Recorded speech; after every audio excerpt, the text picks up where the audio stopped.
anyone can take the brunt of a beating, you can.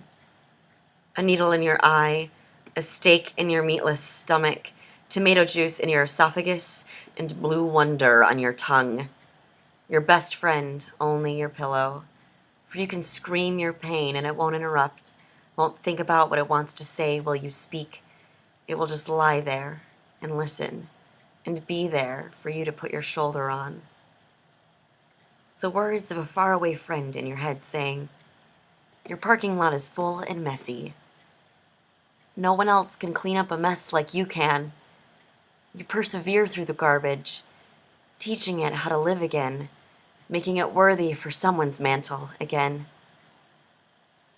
There's work to be done in this world, and who else but the one with the voice, the one who turns her pain into lessons from listening to it.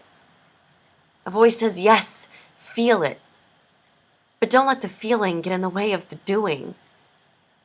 You are Superwoman. You can swoop down and rescue a suicidal squirrel from the wheels of a four-wheeler and take the hazelnut cracking on your head from its lack of gratitude for you for saving its life. In the long run, it was more about the nuts anyways. This isn't finished, for you are just plowing through the first half of it, and now onto the second. You thought your lot was vacant, ready to fill with treasures. But people are always dumping their trash where it doesn't belong. You clean it up again, and you build a higher fence. You have but one door, a small door, so that only the meekest man may crawl through on his bloody knees to bow down to you and offer up only the best he has within himself.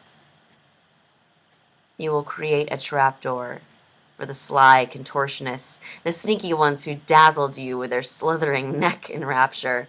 One move to pounce with poison, to wrap their tail around your golden gifts, one whisper of parcel tongue to another, and behold, the red lever. Down the chute they shall go, an infinite hole where you only hear the screaming of, "Take me back," into the blackness. You have seen the snake. You know how hard it squeezes. You know it pushes the life right out of your lungs, leaving you dry with nothing but tiny snake shit to show for it. It felt good to be held, but snakes don't hold, they strangle. You have seen the snake, and not known that it was. You have seen the snake, known it was, and let it in anyways. Now, you are a queen. You have seen the snake, and down the chute it goes, until it can shed its snake shape and transform into a man who can be king with you. It shall stay there in a snake pit, lying in its own feces with the other slithering souls. The first half was realizing that you're a perfect example for how to fail. The second half was realizing that you're a perfect example for how to rule. To rule without failing first is to rule blindly. It was as if you always had night goggles on. But take them off. The sun is shining, despite the storm in your stomach. The sun is shining on you. You are the one who perseveres, the one who wins the Hunger Games without killing a single soul.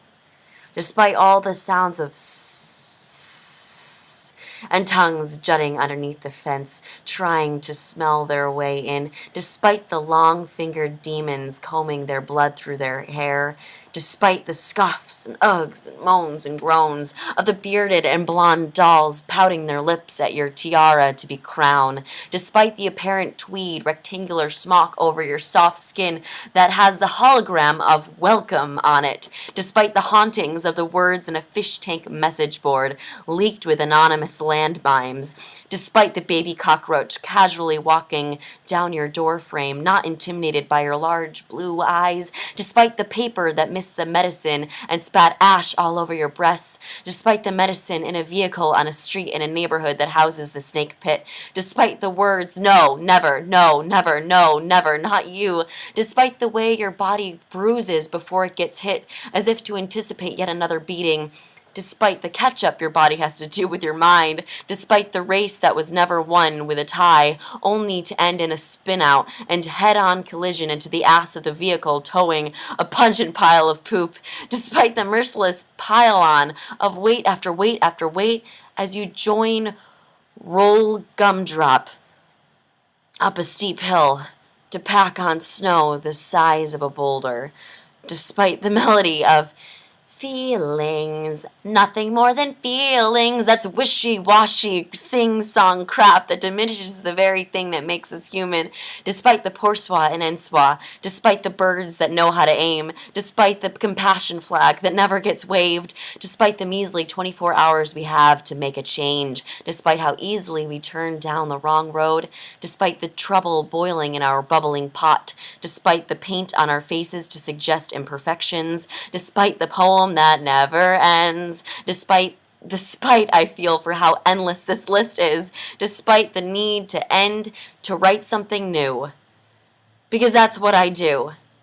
I dub myself Queen Amanda, warrior of pain, teacher of hearts, shielded with nothing but perseverance.